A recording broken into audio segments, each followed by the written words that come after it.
Je suis avec Tayeb Benani à Orlando. Tayeb, vous avez créé Vera Health, un moteur de recherche pour les médecins. Explique-moi pourquoi, comment, qu'est-ce qui s'est passé? Le mot est juste. C'est un moteur de recherche et en fait c'est d'abord et avant tout une histoire de passion. Donc mon cofondateur et moi on s'est rencontrés au MIT il y a maintenant 2 ans et on a tous les deux grandi dans des familles de médecins.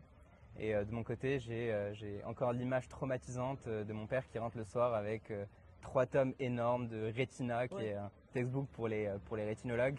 C'est 1000 pages chacune, 3000 pages, un petit surligneur jaune, des petits post-it de couleurs différentes et des heures à aller chercher le bon point, la bonne phrase, la bonne évidence médicale. Et on a essayé de rendre la vie plus simple pour les médecins. Donc vous êtes des data ingénieurs? Des data scientists. Mais en réalité, on pensait qu'on était de bons data scientists. Et en fait, en voyant les médecins, on s'est rendu compte que les meilleurs data scientists qui existent sont les médecins. Ça a commencé en allant dans tous les départements d'urgence aux États-Unis et en voyant les médecins qui ont quelques secondes pour prendre des décisions sur des centaines de points de données, de jeux de données des malades. Et en plus, en fait, cette information médicale qui ne cesse de croître. On a une base de données maintenant de 60 millions de papiers scientifiques. Chaque semaine, il y a 3000, 4000, 5000 nouveaux papiers qui peuvent être vraiment radicaux pour les médecins qui sont publiés. Et c'est impossible pour les médecins, c'est inhumain pour les médecins de rester à jour avec toutes ces informations. Donc en fait, l'idée, c'est qu'on pose une question à Vera Health. C'est ça. Et ça nous répond quelque chose de pratique, tout de suite. Exactement. Et c'est basé sur quoi? C'est basé que sur des articles scientifiques. Et aussi d'autres bases de données. Donc en fait, il y a 3 bases de données essentielles. Et c'est là où en fait le mot de moteur de recherche est juste. Parce que le premier travail qu'on fait, en fait, à la différence d'autres IA un peu plus généralistes, c'est qu'on va aller comprendre qu'est-ce qu'un bon papier scientifique, qu'est-ce qu'une bonne évidence médicale.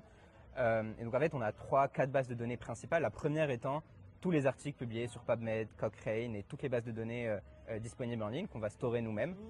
On a une deuxième base de données parce qu'en fait, on s'est rendu compte vite que les articles scientifiques n'étaient pas toujours suffisants lorsqu'il était question de questions un peu plus précises et sensibles sur des dosages, sur des médicaments, sur des contre-indications. Donc vous avez des bases de pharmaceutiques. C'est ça, base de données pharmaceutiques avec un partenariat aux États-Unis.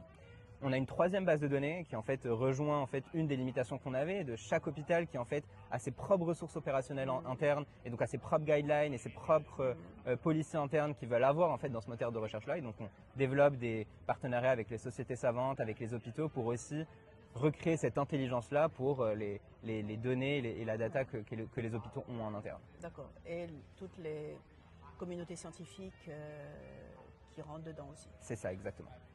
Parfait, merci. Avec plaisir.